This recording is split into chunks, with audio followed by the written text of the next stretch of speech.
Elhamdülillahi Rabbil alemin ve salatu ve selamu ala seyyidina Muhammed ve ala alihi ve sahabihi ecmain. Allah'ımızı жаратқан Алла Тағалаға шексіз мақтауларды айтып, сүйікті пайғамбарымызға жана салам жана салауаттар болсын. Кейінгі сабағымызды улайбыз, урматтуу жігіттер. Біз төрт мазхаб басшыларына ардайым ар сабақтарыбызда айтып жүрөбүз, өмір баяндарын қошып. Аздағы бір сыйра қайталап қоялы. Абу Ханифа хижри 80 жылы төрөлүп, 150 дүйнөдөн кайтып атат. Абу Ханифаның шәкірті Мұхаммад Хасан Шайбани менен Абу Юсуф. Мұхаммад Хасан Шайбанин шәкірті кім болған? Имам Шафи болған. Имам Шафи Абу Ханифа өлген жылы төрөлүп 150 жылы 204 дүйнөдөн кайтат. Экөөнүн ортосунда жаш жагынан ким бар? Имам Малик бар. Имам Малик качан төрөлдү? 93 төрөлүп 179 өлүп атат. Анан Ахмад ибн Хамбал качан өлдү? 241 дүйнөдөн кайтты. Карагыла, урматтуу жигиттер. Ушул жерде Имам Маликтин сөзү бар. Эми айтылат да ошо Имам Малик айтты депчи. Имам Маликтин бир сөзү бар. Якулу Имам Малик рахимахуллах: "Мен тафаққаха ва лам ятасавваф, фақат тафассақа." Ким фақих болуп туруп, шариат илимини мыкты билип туруп, бирок суфизм илимини албаса дейт. Фақат тафассақа, ал эмне болот дейт? Biraz adep ahlakı načar adam bolot deydi da. Öyle? وَمَنْ تَصَوَّفَ وَلَمْ يَتَفَقَّهْ فَقَدْ تَزَنْدَقَ. Alem deydi, kimde kim sufi ilimini alıp, sufizm ilimini alıp durup, bırak şariat ilimini albasa, andan ne deydi? Al zindik bolot deydi da.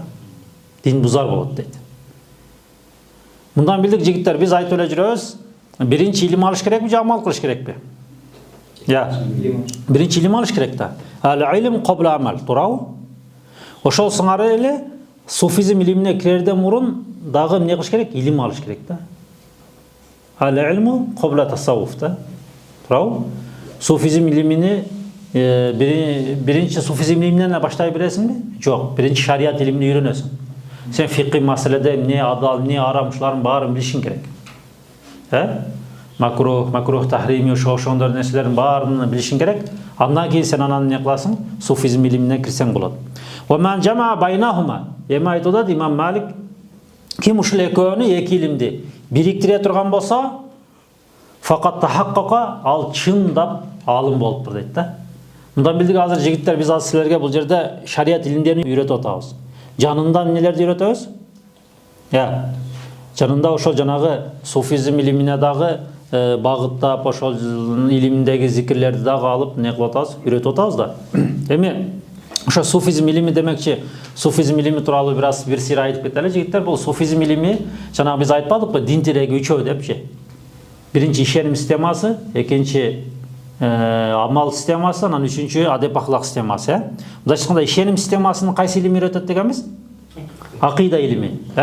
Акыйда илиминен дагы ахли сүннат вал жамаатка ээрчигендер бар. Анан ахли сүннат вал жамаатка ээрчибегендер бар. Аларды эмне деп атадык? Ахлул бида деп атадык ооба. Же болсом фирак исламия деп сабактарда өтүп атпайбызбы мына? Биринчи семестрде өттүк, ислам агымдары деп. Туурабы? Ал эми фик жактанчы? Фик жактан дагы ошол. Пайгамбарыбыздын түз алып келип бизге жетип келген жанагы чынжырча иснады менен жетип келген төрт мазхаб. Анан ошо төрт мазхабты ээрчибеген мазхабтар да болгон да. Эми ошонун үчүнчүсү эмне болот? Адеп ахлак системасы. Муну эмне үйрөтөт дедик? Суфизм илими. Суфизм илиминде эмне болот? Тарикат болот да. Ошон үчүн карагыла, биз Накшибандия тарикаты дейбиз, Рифаия тарикаты дейбиз, Шазилия тарикаты, Жайлания, Роббания тарикаттары деп немен айтабыз да. Эми бул тарикат деген кандай? Булар ошол мындайча айтканда мынтип түшүнүп алсаңар, акыйда илими бизге Кудай Тааланы таанытса, суфизм илими бизге Кудай Тааланы эмне кылат? Сүйдүрөт да.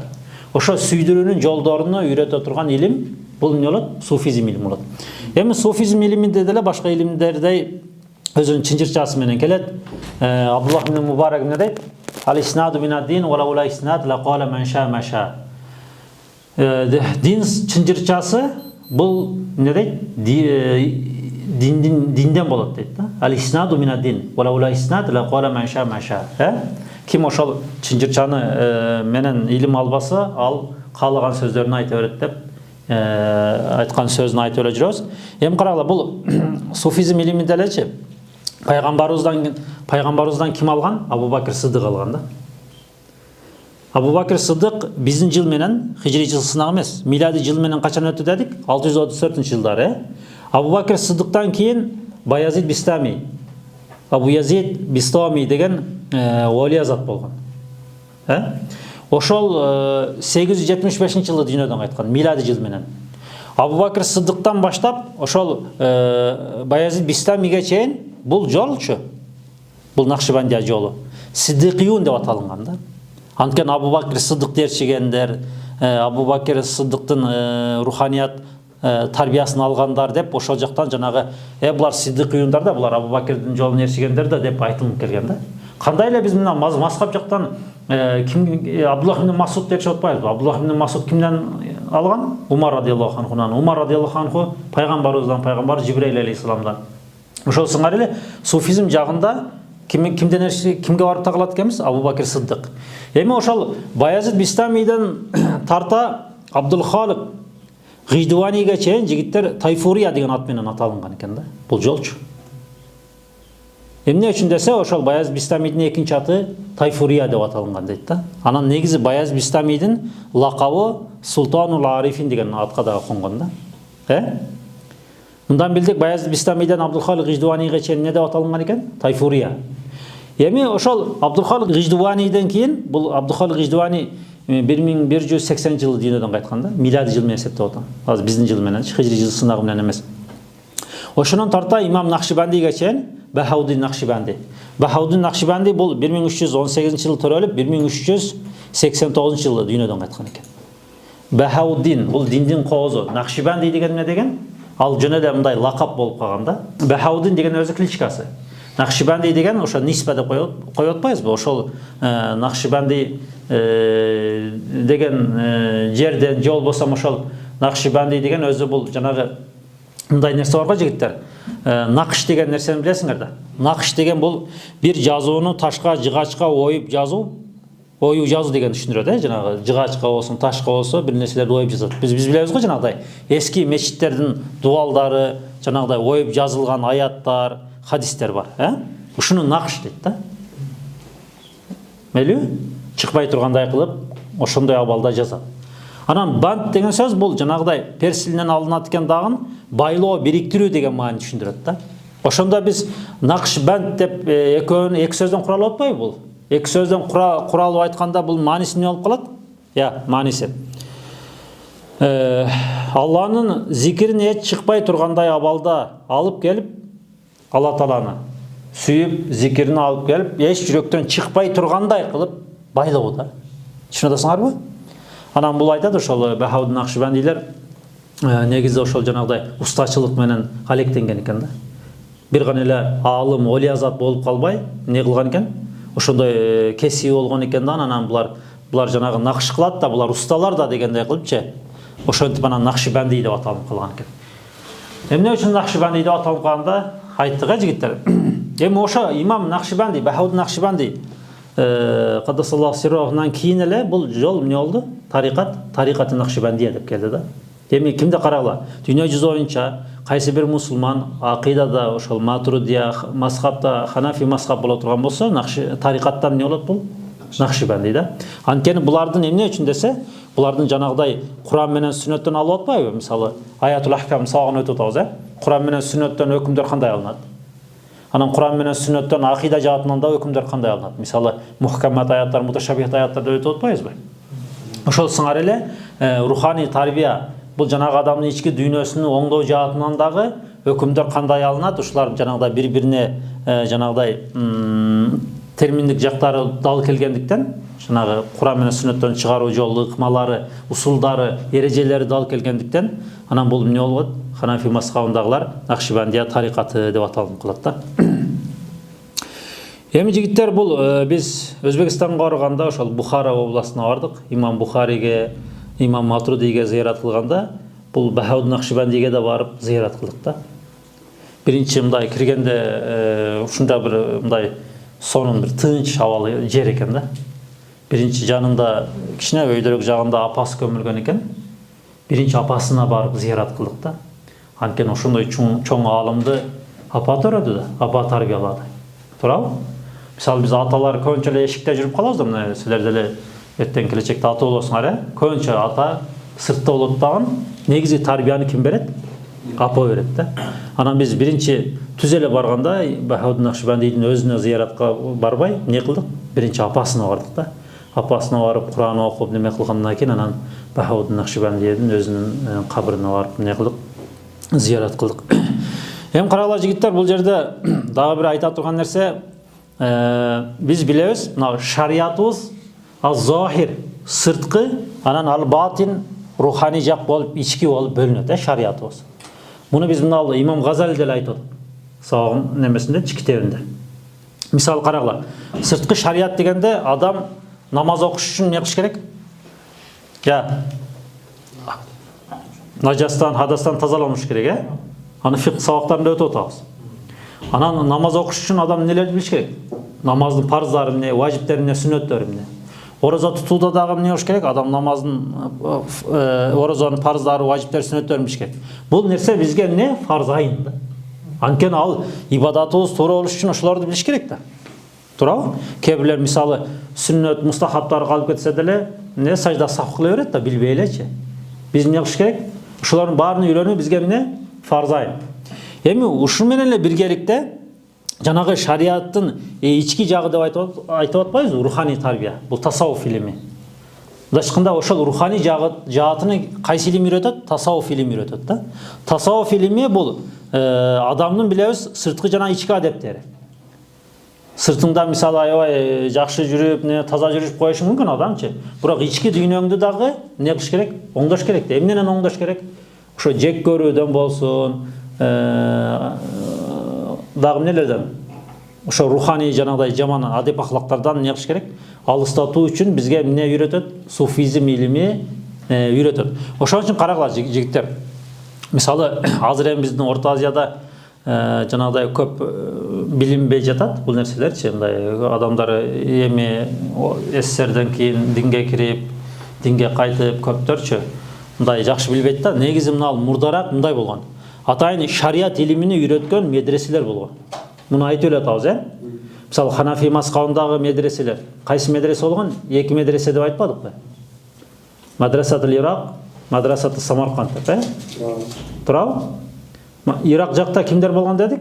Имам Жассастар болгон дедик, Жана Аятул Ахкамдан Имам Жассастын китебиде өтпөдү, бул Улумул Куранда. Ошол сыңар элечи, бул шариаттагы жанагы шариаттын закондорун үйрөтө турган медреселер болгон. Мындай айтканда шариатты Алла Тааланын неме тааныткан.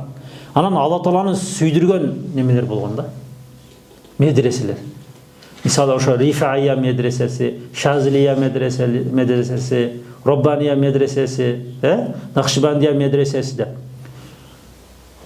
Булар эмне кылган? Шариат илимини биринчи үйрөнүп туруп, анан ушул жанагы суфизм медреселерине кирген да.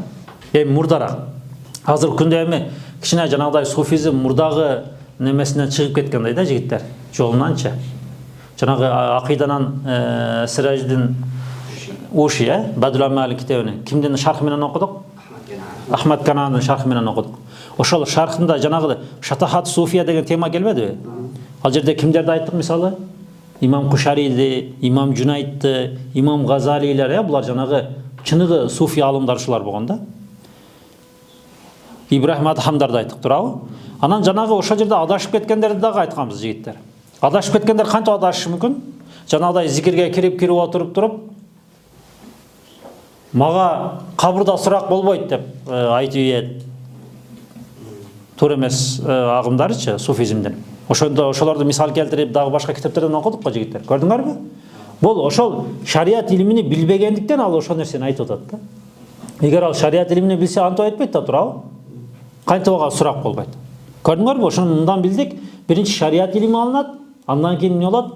Адеп ахлак, руханий тарбия илими андан кийин алынат да.